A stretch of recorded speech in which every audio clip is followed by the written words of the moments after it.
ಬಾಲಕನಂತಿರುವ ಈ ಅನಾರೋಗ್ಯಕ್ಕೆ ಮಾನಸಿಕ ಖಿನ್ನತೆಗೆ ಒಳಗಾದ ಇವನನ್ನು ನಾವು ಪಡುಬಿದ್ರಲ್ಲಿ ರಕ್ಷಣೆ ಮಾಡಿದ್ದು. ಬಾಯಿ ಬರುವುದಿಲ್ಲ, ಆಡು ಭಾಷೆ ಆಕ್ಷನ್ ಮುಖಾಂತರ ಮಾತಾಡ್ತಾನೆ.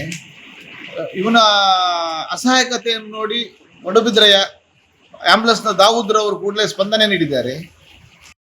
18 ವರ್ಷದ ಒಳಗೆ ಇದ್ದ ಹಾಗೆ ತೋರುತ್ತದೆ.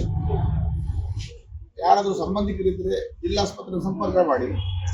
ಮುಲ್ಕಿಯ ದಾವೂದ್ ಅವರ ಸಹಾಯದಿಂದ ಇವನನ್ನು ರಕ್ಷಣೆ ಮಾಡಿ, ಅದೆಷ್ಟೋ ದಿನಗಳಿಂದ ಸ್ನಾನ ಮಾಡದೇ ಇದ್ದಂಥ ಯುವಕ, ಅವರು ಸ್ನಾನ ಮಾಡಿ ಶುಚಿಗೊಳಿಸಿ ಇದೀಗ ಅವರ ಸಹಾಯದಿಂದ ರಕ್ಷಣೆ ಮಾಡಿ ಈಗ ಜಿಲ್ಲಾಸ್ಪತ್ರೆಗೆ ದಾಖಲು ಮಾಡ್ತಾ ಇದ್ದೇವೆ.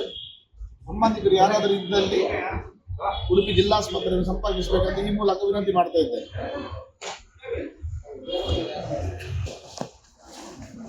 ಇಲ್ಲ